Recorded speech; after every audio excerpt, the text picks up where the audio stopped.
This video isn't about buying less for the garden, it's about using what you already have the smart way. For me, it's really about not the cost, but it's about knowing what's worth spending on and not rebuying things you've already paid for in another form. Most gardeners already own what they need. What's usually missing is the way to decide which items actually make your setup easier and which ones complicated. And that's what we're going to talk about today. Later in this video, I'll share the simple ways I think about choosing what to reuse and what to recycle, so your system stays consistent from seed to harvest, season after season. My name is Donna Bell, and welcome to High Garden.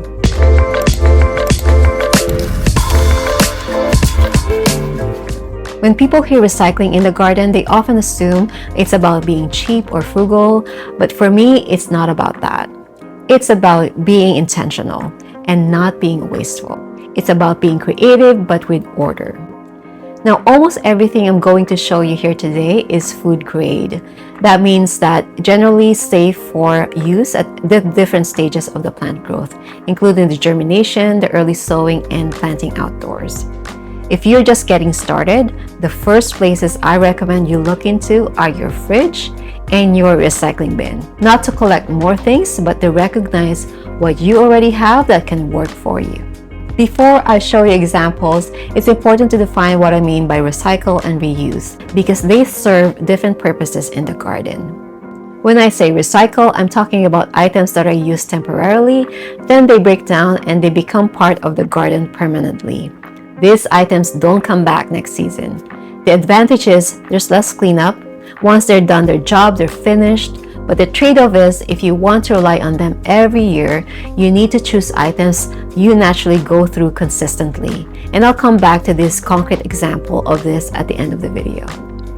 When I say reuse, I mean items that are repurposed without changing their basic form. They're cleaned at the end of the season and stored and brought back out year after year.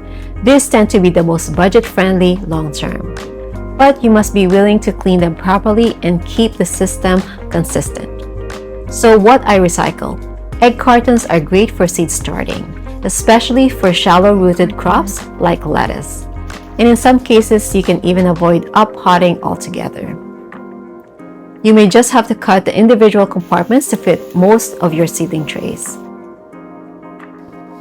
I've used toilet paper and paper towel cores for years, especially for deep-rooted crops like peas and beans. They are so perfect.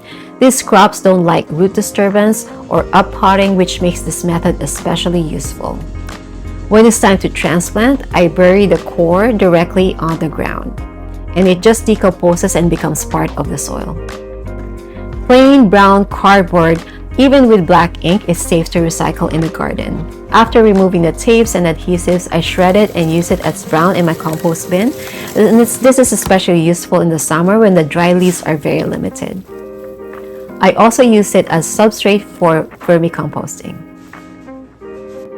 Before recycling eggshells, I sterilize them in the oven at 200 degrees for about 15 minutes or until they become brittle. Then I grind them. I add it to my vermicompost as grit for the worms or as a booster for my outdoor compost bin. I have a question for you. Which of these items are you already using, and what has been your experience with them? I know that every garden is different, so it really helps to share what's working in your garden, and please share in the comments below. Now let's shift items to what I reuse. If you buy coffee regularly, paper cups work well as temporary seedling pots. I clean them, poke drainage holes at the bottom, and they're ready to go. Plastic cups are one of my favorite reusable items.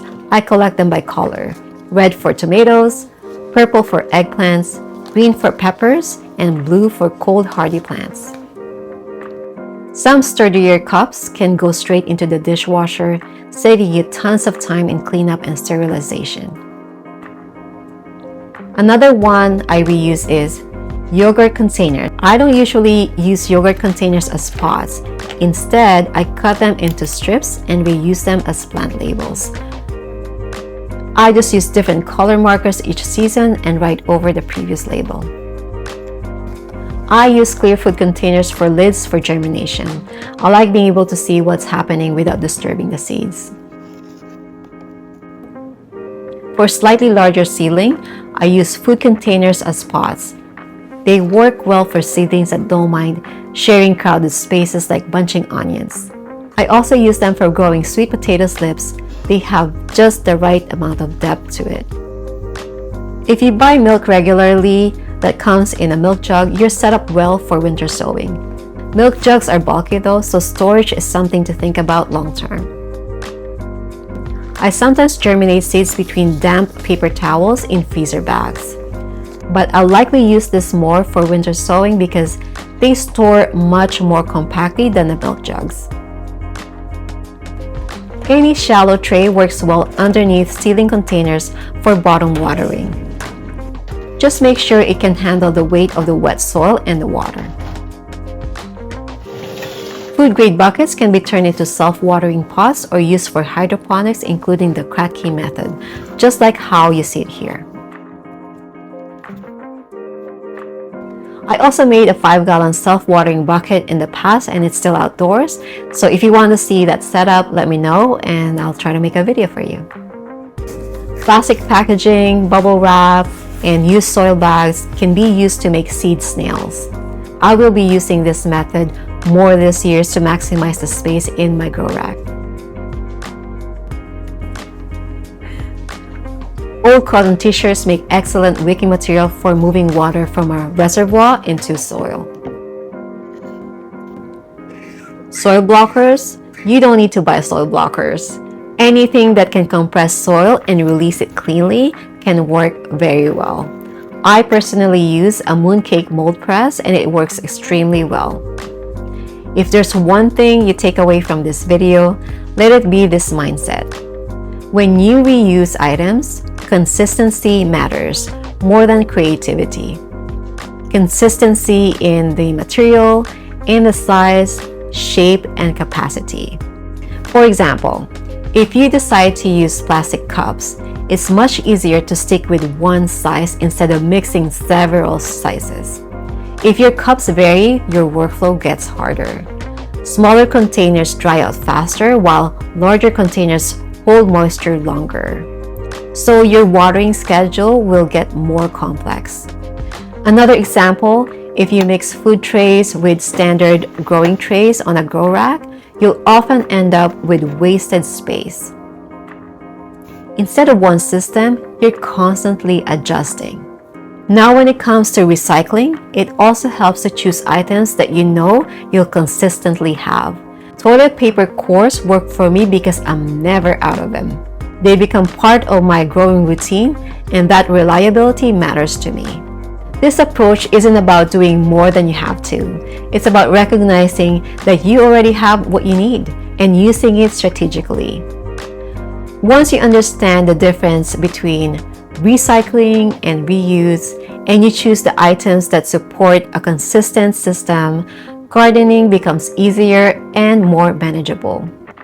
And if you're interested, stick around for a short segment we call Seeds of Scripture, where we take today's garden lesson and explore what God's Word has to teach us. It's a quick, uplifting reflection that ties the garden to faith. This scripture comes from John chapter 6, verse 12, after Jesus fed the 5,000. And I'm sure you know the story. When they all had enough to eat, he said to his disciples, "Gather the pieces that are left over. Let nothing be wasted."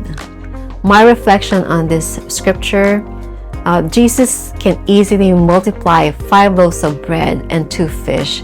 He is the creator, so he can do this whenever he pleases, without question.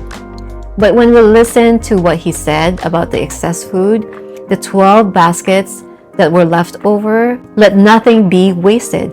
There may be deeper meaning in this passage, but even at a surface level, I think it's fair to say that Jesus doesn't like waste. In our everyday lives, however, including myself, we waste a lot, not only our physical possessions, but also many blessings that he has given us. Our food, our money, our time. Now, any excess we have, things that we can recycle and reuse, or repurpose, the garden is open to receive them. So before you throw anything away, it's worth pausing and thinking twice. And that's it for today. I hope you enjoyed the video. I'll see you in the garden.